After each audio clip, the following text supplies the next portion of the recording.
Okay, Sean's Boosted Garage coming at you again. Today I got a CV axle to change in my 2011 Dodge Ram. I just kind of seemed to go bad out of nowheres. Last couple days it would click, click quite heavily, taking either left hand or right hand turn, and it sounds like it's on the driver's side. So that's what I figure must be wrong with it. My four-wheel drive doesn't seem to work as well anymore either, so I'm wondering if the CV axle might have come apart inside, because even just driving down the road straight, you'll hear some clicking. So anyways, I just thought I'd make a video on how to change this. I've never done it before, but I've had to look at it and figured I don't think it's that hard to do. So anyways, we'll follow along and see if we can get this done. Okay, so obviously you got the truck jacked up on a jack stand, wheels off. First step to do here is to get this nut off. That's an 1 3/8 socket. Actually, I'll go over the wrenches you're going to need. So you need an 1 3/8 socket.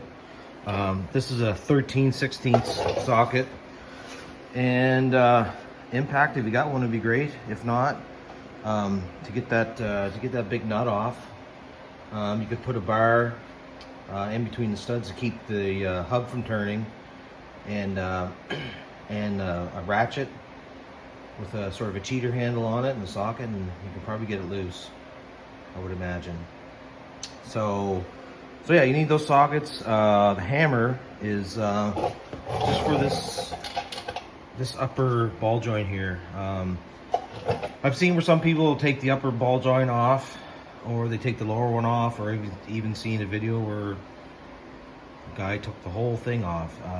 Honestly, I think if you just loosen off this ball joint and break it free from the knuckle, I think you can just pull it off to one side, out of the way. But like I said, first thing is to get that nut off, and to make sure that you can get the axle spline out of the hub. I ran into a real headache with a truck I had a few years ago trying to get that out, and it was a bit of a nightmare. I had to take a torch and heat the bearing up, which ruined it. And I actually, believe it or not, I actually had to use a big kind of jackhammer and just put it here in the center of that and jacked it out. It was unbelievable how hard it was to get out. So anyways, I'm hoping that this one goes smoothly. If not, I may have to I don't know, figure something out or wait for a warmer day, because being in Canada, I don't know if you can see it or not,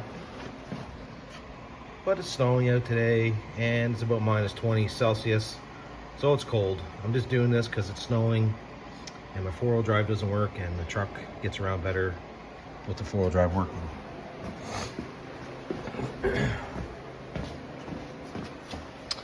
Oh, sorry, yeah, one more thing I forgot to mention too.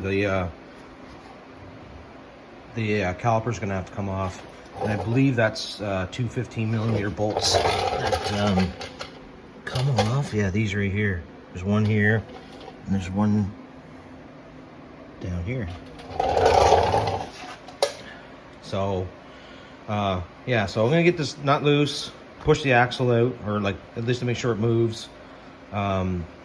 Get the caliper off, hang it up with a piece of wire off the A-arm, and anyways, I'll be right back. Okay, so as expected, this is not coming out well. I'm beating on the end of it with a sledgehammer, 10-pound sledgehammer.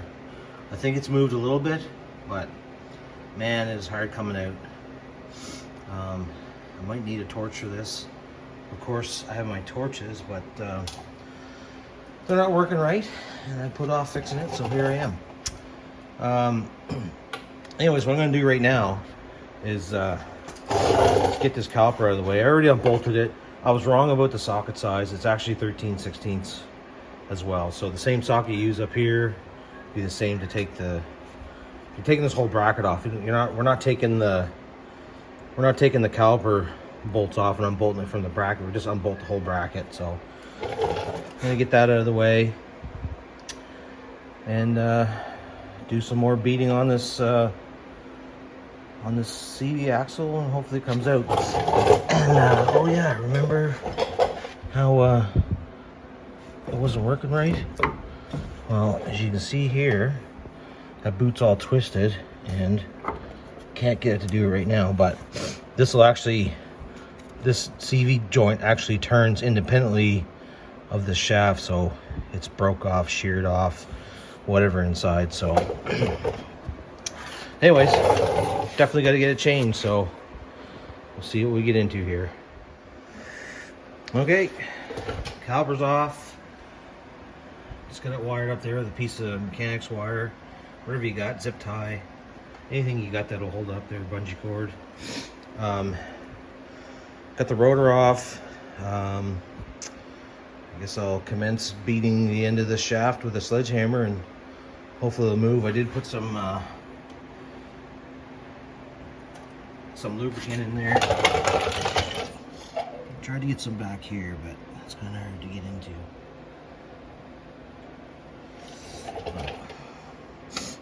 Anyways,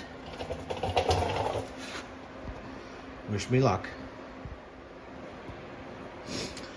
Okay, well, beating it with a sledgehammer hasn't gotten it apart.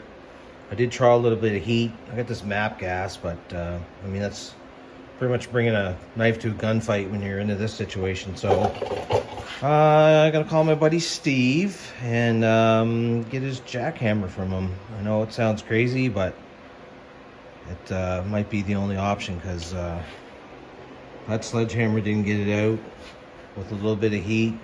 And the only thing that sucks about doing this too is when you're beating on this end of the shaft, all that strain, all that force is going through the bearing, and I would imagine that at some point this bearing will fail, start going bad, because you're putting all that impacting, and it's just traveling right through the bearing into the balls in the race. So anyways, that's the way she goes. I know for one thing, when this goes back together, the lines will be all cleaned up, and I'll put never sees in it, and hopefully I never have to go here again.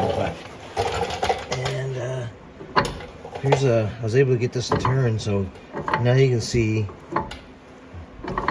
what's wrong with this axle. So unfortunately, I can't just put it back together and keep on driving it.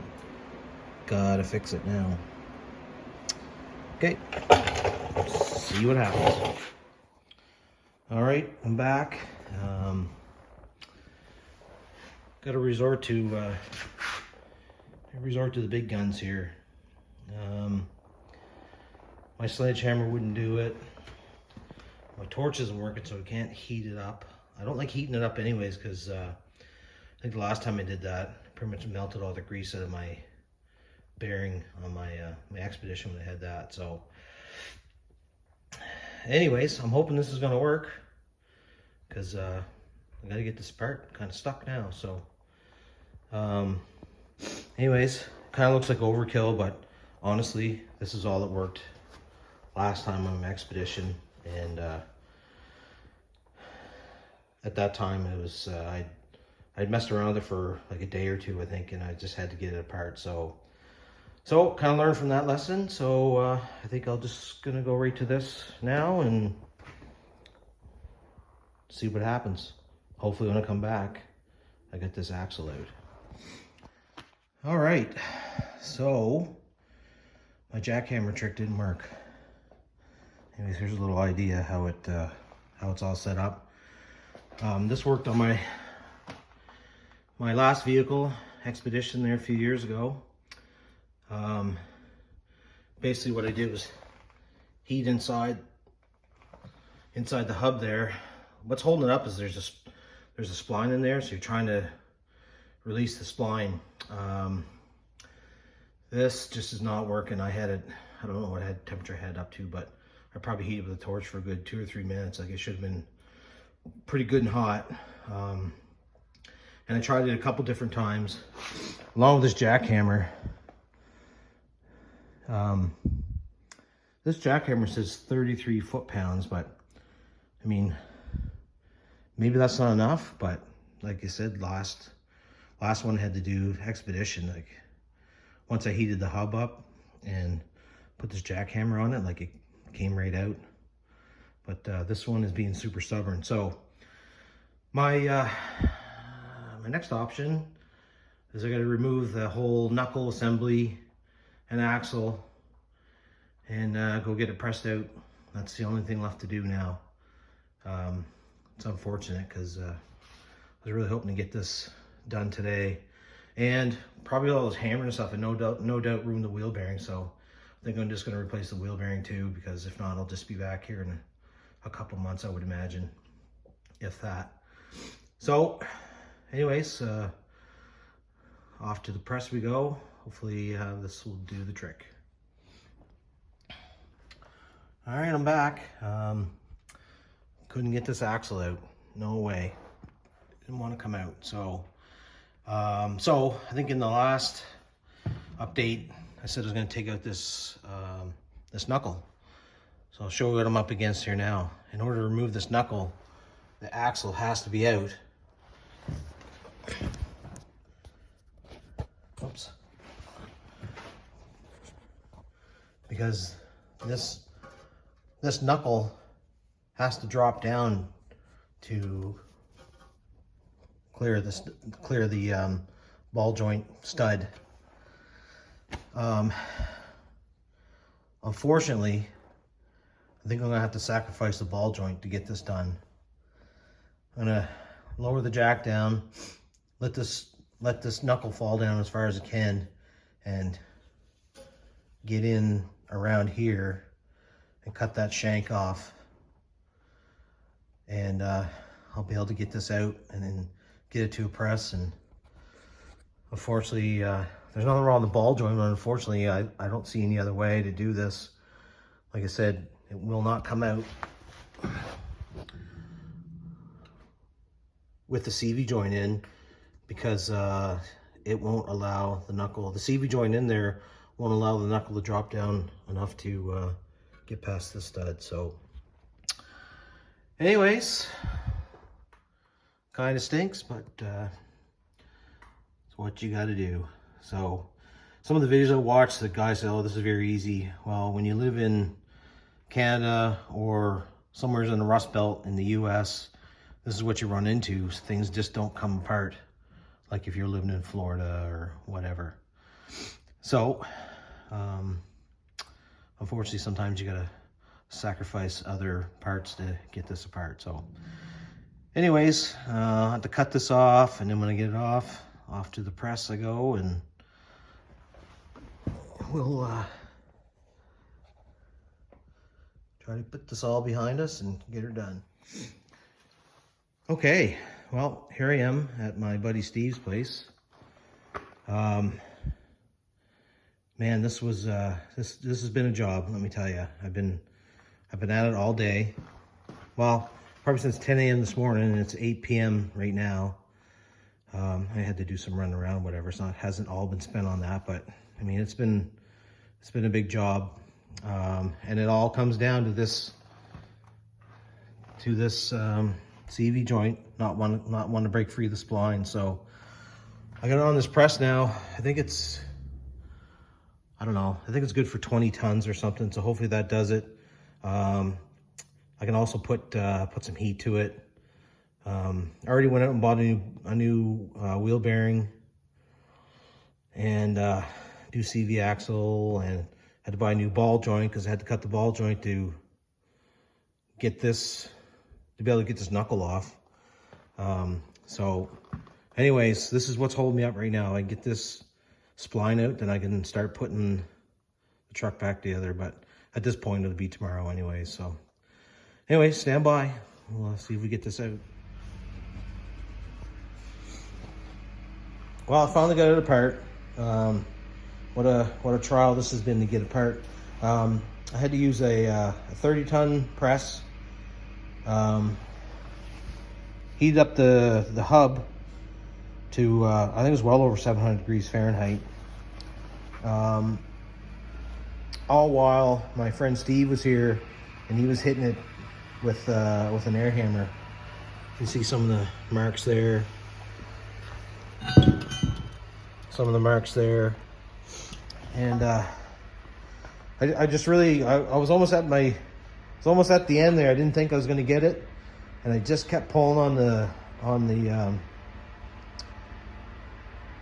handle of the press, and he just tickled it with the air hammer just that one last time, and it just like exploded apart. But at least I got it apart.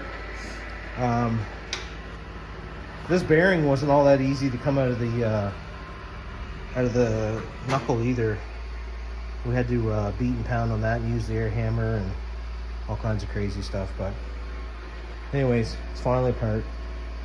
It's been a long day, and I guess tomorrow I'll put it back together. Talk to you later. All right, day 2 of the axle replacement. So if you remember yesterday, I was quite a few hours yesterday trying to get that axle out. I had to end up removing the knuckle. Actually, I had to cut the ball joint off to remove the knuckle. Normally, you'd remove the axle so you get the knuckle off, because the knuckle's got to drop down for the ball joint to clear the lower control arm. Anyways, of course, my CV axle wouldn't come out, so I had to cut the ball joint, cut the stud off the ball joint, so I could get the room to move it to get it down. So that was yesterday. Today, my next big job is to get this other half of the axle out. It's splined on this end just like it was on the other end. I'm hoping that it's not quite a chore as yesterday was. As soon as I get this off, I mean, I can start putting this all back together. So wish me luck. Boy, has this been a job. Well, I got it free, thank goodness. I used my oxyacetylene torch, and I guess the bit of advice I can give you there is you don't want to ruin this seal right here. So at first I wrapped a t-shirt around it that was wet, but that kind of got in the way. I couldn't really get a lot of heat on the axle itself. So I just took the t-shirt off, turned the flame down so it's a lower flame, and then sort of directed the heat towards the CV joint versus towards the differential. Once I heated it pretty good, it still wouldn't move, and I tried my big pry bar, and that wouldn't make it move. And I just got a hammer out, like a 2-pound kind of maul, and I just started whacking it, and it loosened off, and you can see it's pulled back on the splines now. It's ready to come out. So once I get this out of the way, pretty much ready to go. Although I do still have to change that ball joint. I'll get that done, and then I can start putting this back together. All right. If you notice there, I cleaned up the splines and put Never-Seez on them. I'm gonna do it on the other end too, because just living up here in Canada, snow, salt, all that stuff. I mean, these splines, you can see the trouble I went through yesterday trying to get the splines out of the outer bearing. This is just some insurance in case you got to go back here again sometime. So anyways, this one's ready to go. Hopefully it'll just slide on. This might be a two-hand operation, but Anyways, I just want to point that out to you. Just use never sees. It's your best friend sometimes around here. Okay, I got the outer spline. Never sees also. The next step is the knuckle. So what you're gonna have to do is slide the knuckle on the lower ball joint and work this spline into the outer bearing, and then you can put your top ball joint in place. And that's really about it. It shouldn't be too difficult. You can see here too, I did have to put a new wheel bearing because by the time I was done pressing and heating and all that stuff, it pretty much destroyed it. So just be prepared if this spline doesn't, if this CV joint doesn't come right out of your bearing, you might be into what I was into, and it's going to take a big press and some heat and a lot of patience. But anyways, if you keep at it, don't get too frustrated, don't give up, you'll eventually get it apart. And so yeah, anyways, hopefully next shot I'll have her in and be ready to button it up. Hi, back again. It's the next day actually. The truck is all back together. Sorry I didn't finish it off, didn't pick the camera up again. I was just, towards the end I was getting frustrated. One of the things I was getting frustrated about was that I didn't realize until I put the knuckle back on, so I basically had it all back together, that I had the dust shield on backwards. I had to take it all apart again, which didn't take long because everything was new and it just slipped apart. It probably like took 5 minutes or something like that. But still, nonetheless, I had to do it again. Once I got that all figured out, just had to finish routing the wire for the ABS sensor, tighten up the center nut on the CV axle, which I think it's 185 foot-pounds is what it's got to be torqued to. So anyways, I got it all done. I don't know if you can, hopefully you sort of get the idea from the video. It was not easy. It was really trying, really challenging. And I guess I just I want to make this video just to show, like, you know, it was difficult to do, but if you just keep at it, you will eventually get it apart. And if you have friends that you can go and borrow tools from, whatever, that helps too. So anyways, I just started this channel. I'd really like to try to keep it going. So if you could subscribe, like my video, tell your friends, and we'll see you next time. Thanks very much.